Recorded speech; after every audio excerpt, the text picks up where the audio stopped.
Today we want to look at a NAS dead drive. I turn on my NAS and as it turns out, one of the drives is dead. I have or had two of these 500 gig drives, and it's an A-Bay NAS, so it would be A, B, C, D, E, F, G, and H, which are not present because I don't have anything on those two bays.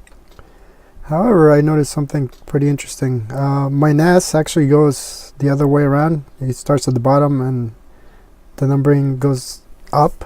0, 1, 2, 3, 4, 5, 6, 7, I believe. So what I'm going to do is change that a bit, but I want to take a look at this because I knew that drive was dying and I wanted to find out exactly what would happen if once it died. Basically, where this NA drive is, that's my USB system drive. That's where the other one should have been, but since it died, it completely disappeared, and now I see the system drive here. So let me go ahead and get this sorted the way I have it on the physical NAS, so that it's easier to make sense of this. And normally that's something you hardly see, a dead drive on a storage or something, but I want to take a look at that because actually I want to move the bottom drive here up, or I should say down a slot and see what happens. This is probably just gonna move up, but I want to take a look at that. So now my drives are actually like they are on the actual hardware. Starts at the bottom. I have the two Toshiba, the Hitachis, and then my other Hitachis going up. So that would be the 6 drives. Yep. Actually 7 with the system drive, but it's not showing. So I'm going to go ahead and do that right now. I already took this drive out, the one that was dead, and everything stayed the same. Actually, I'll show it to you right now. So I took a screenshot, and you can see here it's the same thing, it's just the other way around. But I do have another picture here, if I can get to it.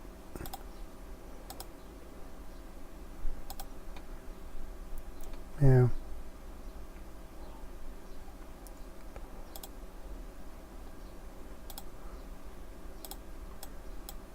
So it looks the same, it hasn't changed actually. This is kind of annoying, but that's what it is. It's not, the only thing is going to change is the order, I believe. I think that's what I did. If I can find the right one. This is 58. 58. Show me the same thing, but anyway, it's the same thing. It's just the order that I just changed, just like I did here. But I took a screenshot before I took it out to show you that it's still not showing it because it's completely dead. So I'm going to go ahead and take this one out and put it in here and see what happens. Give me a second, and then I'll refresh.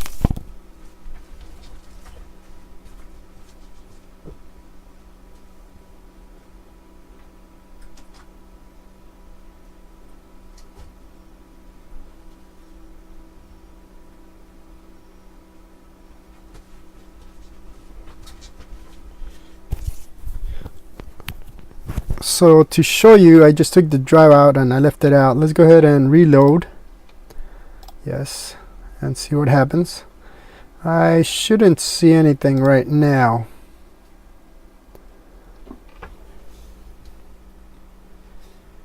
Since I took the drive out, I should be down to 5. Exactly what we'd expect. And the system drive is still at the end here, so that's a good thing. It should be somewhere in there. At least I can see it, even though it doesn't show me the model. And the reason for that is because now it's on a different USB hub, since it's connected through a USB 3 port on the internal motherboard. But let me go ahead and put back the drive I just took out.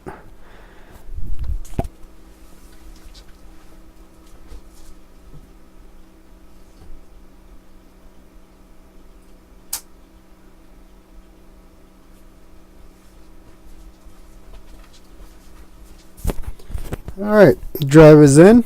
Let's go ahead and refresh. And the reason I'm doing this is just because I want to keep all the working drives together. Basically, I just want to see that. It shouldn't change anything as far as the data goes. One, because I don't even have any data on that drive. I just had those spare drives that I just put on there. So, unfortunately, even though they're close, this one was moved down, it's still shown as F. So it doesn't matter which bay it is at, it's going to show the same thing. So unless I delete it and bring it back, then it's going to do, it'll probably change it. Actually, I can go ahead and look at it. Let me make sure I get the right drive though. These are two. Yeah, these are not. So it's got to be the HDS hard drive that I want to change. Let's go ahead and see if I can do that.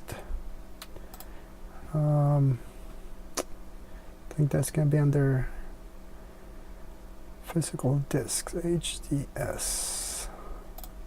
I'm trying to remember if I did a RAID or something, but I don't think I did anything on that.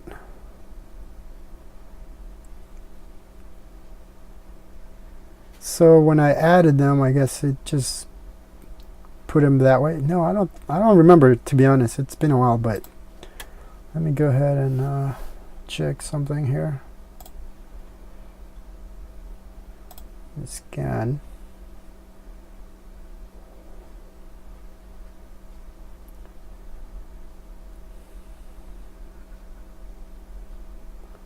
Storage, physical disk, RAID, A, B, C, D.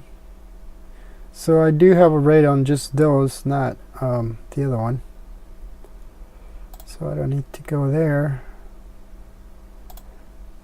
It's going to be this one here. So this for our RAID, that's why I want to make sure I don't touch those.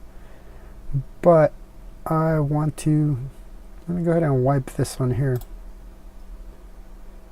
because I know I don't have anything on that. Alright, that's nothing. Let me double check. Yeah, it's a 500. Let me get the other one real quick.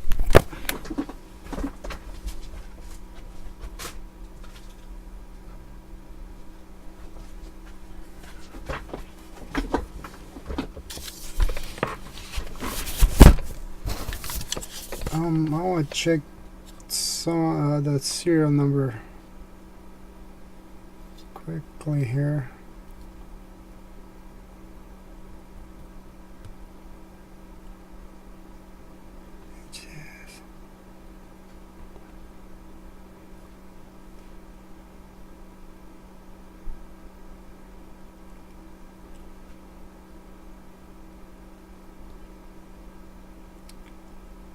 I have to remember if it's Seagate as well, because this one's a Seagate, but I think it is.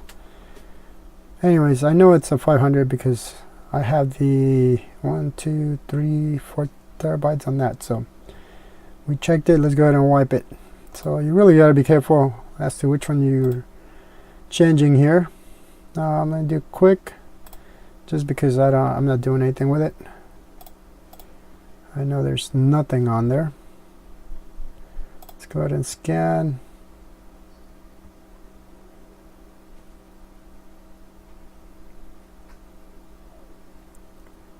And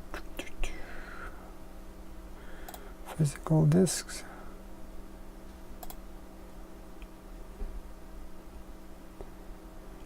So I haven't done anything with it, now that I think about it, and that's probably why it's just leaving it as is. Basically, I was trying to keep this together, and I'm not going to change that one because that's my system drive, so I'm not going to touch that. But I was hoping that could get changed, but it's not going to change no matter what I do, apparently. Nothing wrong with that. It's just something you have to keep in mind. when dealing with some storage drives. As you can see here, I've already moved it one bay and it's still showing it the same where everything was. So it didn't move it down. So that's pretty much it. I mean, there's nothing I can do. Even though I already moved it down, it's not showing it like that. But I know what I'll do. I'll go ahead and restart and see what that does. I'm wondering if that might change it. I don't know. But let's go ahead and do that. So I'm going to stop the video here and I'll come back to it. Look at that. Okay, I'm back, and I just rebooted the NAS, and check it out. It finally changed the hard drive since I moved it from the top one that was working to the one below it.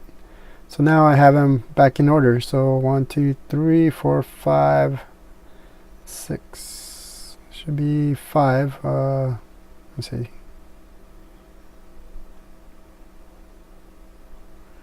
4, 5. Yeah, 5, because I'm trying to think. I was counting the old one.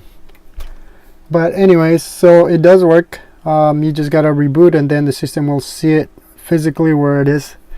Now when you have it already, when you haven't until you have reset the server, then you won't see that.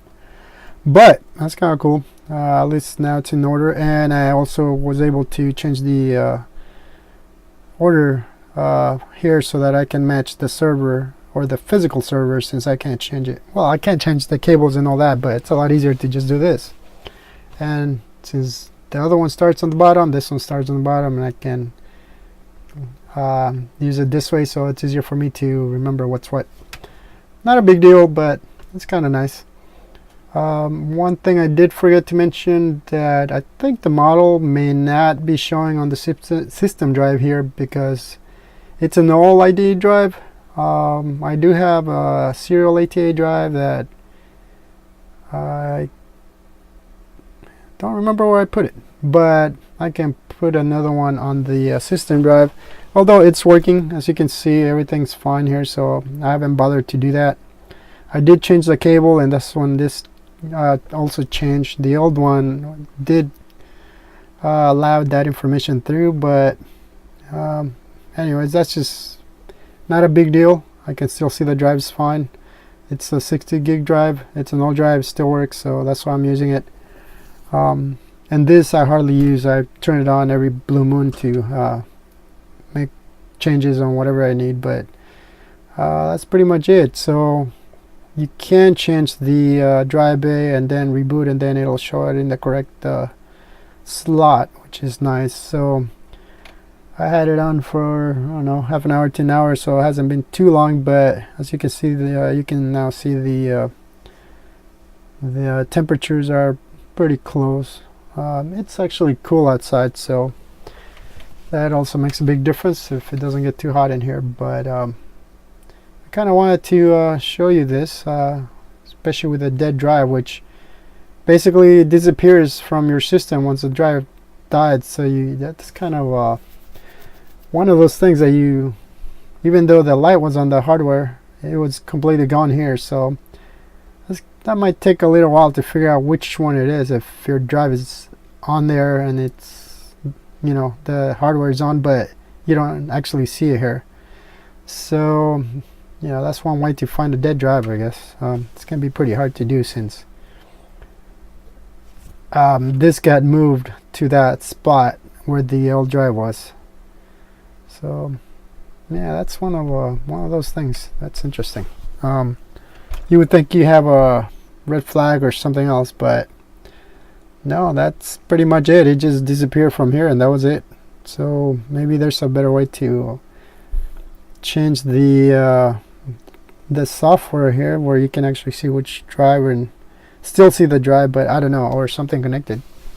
It completely wasn't there, so that's I'm kind of concerned about that, because you wouldn't know if there was a drive that was dead, since everything looked like it was still there.